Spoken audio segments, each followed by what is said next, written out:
الحمدللہ وکفا وسلام علی عبادہ الذین اصطفى اما بعد۔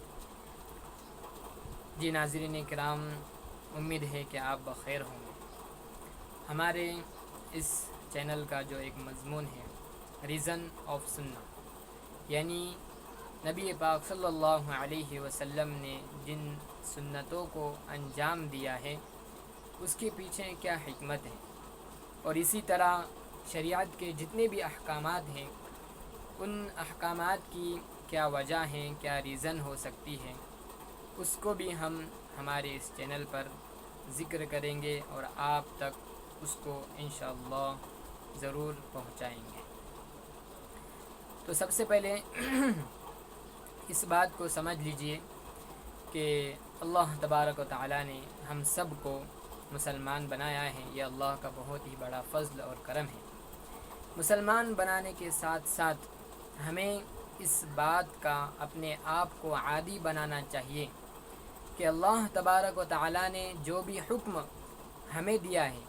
ہم اس کے آگے پوری طرح سر تسلیم خم کریں۔ سر تسلیم خم ہے جو مزاج یار میں آئے، یعنی اللہ نے جو حکم دیا ہے تو ہمیں بلا چو و چرا اس کو تسلیم کرنا ہے، خواہ وہ حکم ہماری عقل میں سمجھ آئے یا نہ آئے۔ آج کل ایک بہت ہی غلط رواج چل پڑا ہے کہ جو بھی حکم شریعت کا ہے اس کے پیچھے یہ ڈھونڈنے کی کوشش کی جا رہی ہے کہ اللہ نے یہ حکم کیوں دیا ہے، اس کے پیچھے کیا لاجک ہے، کیا فائدہ ہے۔ یعنی انسان کا مزاج آج ایسا ہو گیا ہے کہ جو چیز ہماری فائدے کی ہے اور جو چیز ہماری عقل میں آئیں گی ہم اسے ہی فالو کریں گے بس، حالانکہ ایسا نہیں ہے، بلکہ مسلمان ہونے کا اولین مقصد یہی ہے کہ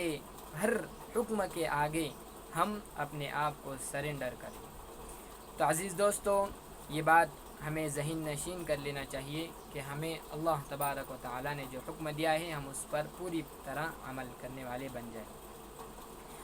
تو چلیے آئیے ہم اپنے اس مضمون کو شروع کرتے ہیں،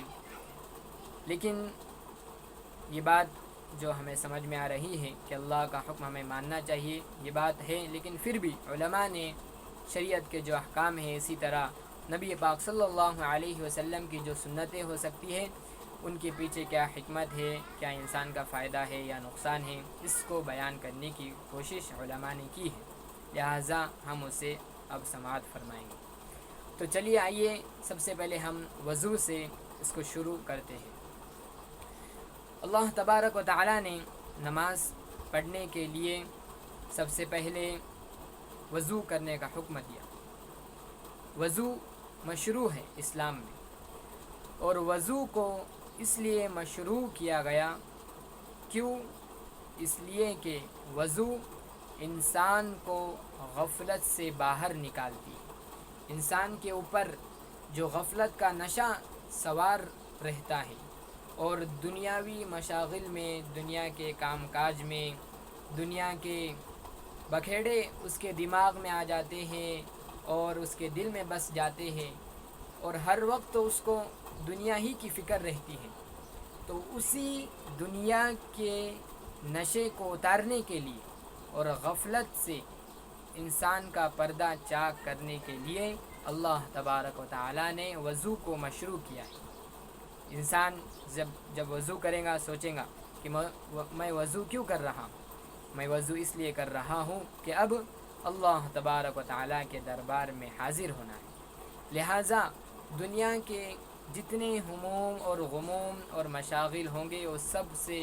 ان کو پیچھے چھوڑ دیں گا، دماغ سے باہر نکال دیں گا، اور اب وضو کے ذریعے انسان کا غفلت کا جو پردہ ہوتا ہے وہ اس کے اوپر سے اٹھ چکا ہے۔ تو لہٰذا غفلت اور اسی طرح ظاہری اور باطنی گناہوں سے پاک صاف کرنے کے لیے اور غفلت کا نشہ اس سے انسان کو اتارنے کے لیے اللہ تبارک و تعالی نے وضو کو مشروع کیا ہے۔ اور ایک اور بہت ہی خوبصورت حکمت علماء نے لکھی ہے، وہ یہ ہے کہ تجربہ اور طبی مشاہدہ اس بات کا شاہد ہے، اس بات پر گواہ ہے بہت ہی خوبصورت بات ہے، اس کو ذرا توجہ سے سنیے کہ انسان کے جسم کے اندر جو زہریلے جراثیم ہوتے ہیں، جو زہریلا مواد ہوتا ہے، وہ انسان کے بدن کے اطراف میں آ کر بیٹھ جاتا ہے۔ انسان کے بدن کا جو کنارہ ہے، یعنی پیر ہے، ہاتھ ہے اور اسی طرح چہرہ ہے، تو بدن کے کناروں پر یہ جراثیم اندر سے نکل کر وہاں پر آ جاتے ہیں۔ تو اب اگر ان جراثیم کو زائل نہ کیا جائے، پاک صاف نہ کیا جائے، تو یہ جراثیم بیماری کی شکل اختیار کرتے ہیں۔ تو کبھی ہمارے ہاتھ پیر پر کوئی پھنسی ہوتی ہے، کوئی پھوڑا آتا ہے، اور چہرے پر کوئی داغ دھبا اسی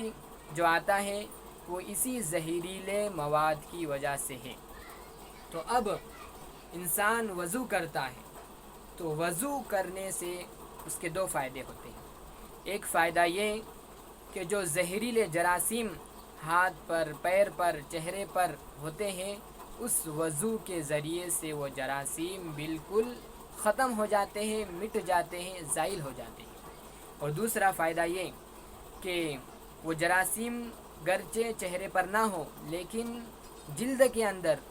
جو جراثیم کا جو جوش ہوتا ہے کہ اگر اس کو اب پانی سے دھویا نہ جائے تو عن قریب وہ پھوڑے کی، پھنسی کی شکل اختیار کرنے والا ہی ہوتا ہے، تو اب اگر اس کو پانی لگ جاوے تو اس جراثیم کا جوش ختم ہو جاتا ہے، مٹ جاتا ہے، اور وہ بالکل زائل ہو جاتا ہے، اور وہاں سے جو جراثیم کی جگہ ہوتی ہے، چہرے پر ہو یا ہاتھ پر ہو، پیر پر ہو، اس جگہ سے وہاں کے جراثیم اور وہ زہریلا مواد وہاں سے بہہ جاتا ہے۔ اللہ اکبر! تو کتنی خوبصورت بات ہیں اسلام میں کہ ایک طرف وضو کرنے کے ذریعے ہمیں ثواب بھی مل رہا ہے، اور روحانیت ظاہری اور باطینی گناہوں سے پاک صاف ہو رہی ہے، اور دوسری طرف ہم بیماریوں سے اور اسی طرح پریشانیوں سے محفوظ بھی ہو رہے ہیں۔ تو یہ اللہ تبارک و تعالیٰ کا حکم ہے۔ تو اللہ نے جو حکم دیا ہے وہ سب سے بڑا احکم الحاکمین ہے۔ اس نے جتنے بھی احکام دیے ہیں وہ یوں ہی نہیں دیے، بلکہ ہر حکم ایسا ہے کہ جس کے اندر انسان کا فائدہ ہی فائدہ ہے، نقصان کا نام و نشان تک نہیں۔ اسی طرح اور ایک حکمت ہے جو اللہ تبارک و تعالیٰ نے قرآن کریم میں ارشاد فرمایا، ان اللہ یحب التوابین ویحب المتطہرین، کہ اللہ توبہ کرنے والوں سے محبت کرتا ہے۔ توبہ کرنے والے لوگ اللہ کو محبوب ہیں، اور وہ لوگ محبوب ہیں جو پاکی، صفائی، ستھرائی کے پابند رہتے ہیں، پاکی صفائی کو اپنا ایک کام بنا لیتے ہیں، مشغلہ بنا لیتے ہیں۔ تو جو پاکی، صفائی، نظافت کے پابند رہنے والے لوگ ہیں، ایسے لوگ بھی اللہ کو محبوب ہے اور اللہ ان سے محبت کرتا ہے۔ تو یہ ساری بہت سی حکمت علماء نے لکھی ہے، جن میں سے چند ہم نے آپ حضرات کے سامنے پیش کی ہیں۔ اللہ پاک عمل کی توفیق نصیب فرمائے، اور ہر حکم کو اس کے مطابق جیسا کہ اس کا حق ہے ادا کرنے والا بنائے، اور ہمارا خاتمہ ایمان پر نصیب فرمائے۔ آمین۔ وصلی اللہ وسلم علی سیدنا و مولانا محمد وبارک وسلم۔